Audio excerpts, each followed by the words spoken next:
என்னன்னா red colour பச்சரிசியை வச்சு எப்படி புட்டு பண்ணலான்னு பார்க்க போகிறோம். வாங்க வீடியோக்குள்ளே போகலாம். புட்டு செய்கிறதுக்கு 1 டம்ளர் அளவு பச்சரிசி மாவு ரெட் கலர் அரிசி வறுத்து அரைச்சி வச்சுருக்கேன். 3/4 கப்பு தேங்காய், 3/4 கப்பு சீனி, கொஞ்சம் ஏலக்காய், கொஞ்சம் உப்பு, கொஞ்சம் தண்ணி. ஃபஸ்ட்டு பச்சரிசி மாவை கொஞ்சம் உப்பு போட்டு மிக்ஸ் பண்ணி வச்சுக்கலாம்.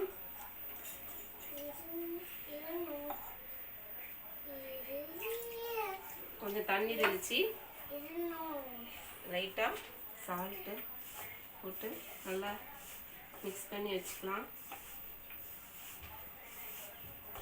இப்போ உப்பு போட்டு தண்ணி போட்டு மிக்ஸ் பண்ணியாச்சு. இதை ஒரு 5 மினிட்ஸ் அப்படியே ஊற வச்சுருங்க. இப்போ 5 மினிட்ஸ் ஆயாச்சு. இப்போ என்ன பண்ணியிருக்கேன்னா இட்லி சட்டியில் கொஞ்சம் தண்ணி ஊற்றி ஆவியில் ஒரு 5 மினிட்ஸ் இல்லைன்னா 10 மினிட்ஸ் வேக வச்சு எடுத்து வச்சுக்கலாம். இப்போ இட்லி சட்டியில் வச்சாச்சு. இது ஒரு 5லேருந்து ஒரு 10 மினிட்ஸ் வரைக்கும் அப்படியே சிம்மில் வச்சு வேகட்டும். அதுக்கப்புறம் நெக்ஸ்ட் ஸ்டெப் பார்க்கலாம்.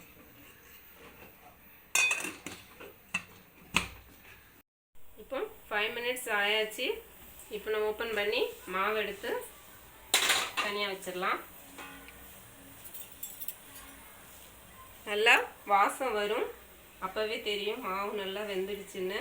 இப்போ எடுத்து தனியாக வச்சிடலாம்.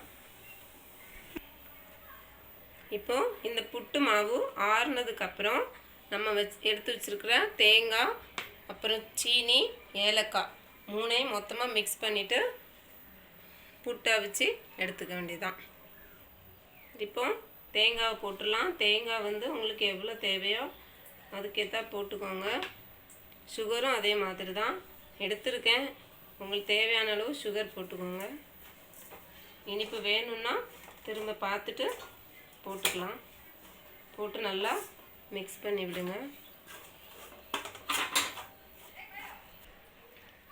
இப்போ மாவு சீனி, தேங்காய் எல்லாம் போட்டு மிக்ஸ் பண்ணி வச்சாச்சு.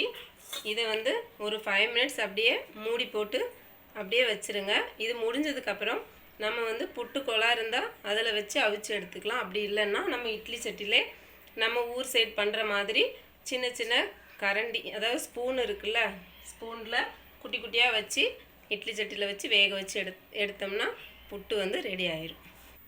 இப்போது 5 மினிட்ஸ் ஆயாச்சு. இந்த மாதிரி உதிரி உதிரியாக பார்த்தாலே தெரியும் உங்களுக்கு கொஞ்சம். இப்போ நான் செஞ்சு காட்ட போகிறேன். நான் இப்போ கரண்டி வச்சு தான் செய்ய போகிறேன். பாருங்கள், இந்த மாதிரி தான் குட்டி குட்டியாக அவங்க வீட்டில் குட்டி குட்டி கரண்டி இருந்தாலும் இந்த மாதிரி வச்சு எடுத்துக்கோங்க.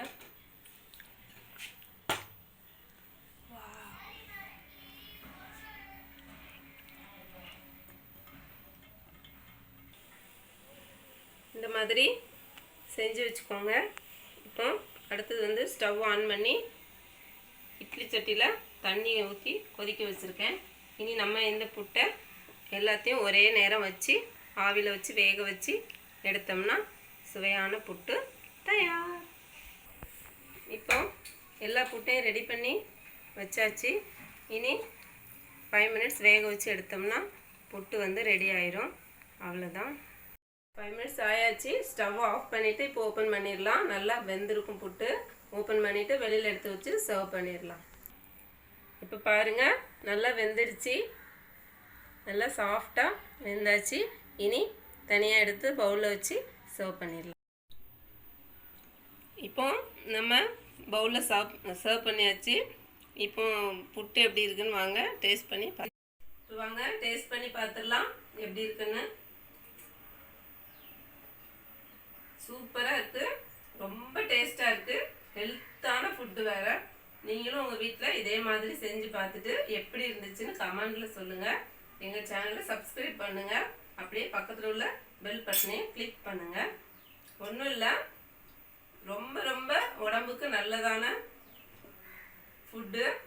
என்னென்னா 1 கப்பு பச்சரிசி, கொஞ்சம் தேங்காய், கொஞ்சம் சர்க்கரை, கொஞ்சம் ஏலக்காய், கொஞ்சம் உப்பு. இது நான் சொன்ன முறையில் ஸ்டெப் பை ஸ்டெப்பாக செஞ்சிங்கன்னா ரொம்ப ரொம்ப டேஸ்ட்டாக இருக்கும். உண்மையிலே ரொம்ப ரொம்ப உடம்புக்கு நல்லதான ஃபுட்டு. நீங்களும் செய்யுங்க. குழந்தைங்களுக்கு மெயினாக கொடுங்க, அவங்களுக்கும் ரொம்ப ரொம்ப பிடிக்கும். ஸ்வீட்டு பிடிக்காது யாருமே கிடையாது. எல்லாருமே நல்லா சாப்பிட்டுட்டு சந்தோஷமாக என்ஜாய் பண்ணுங்க.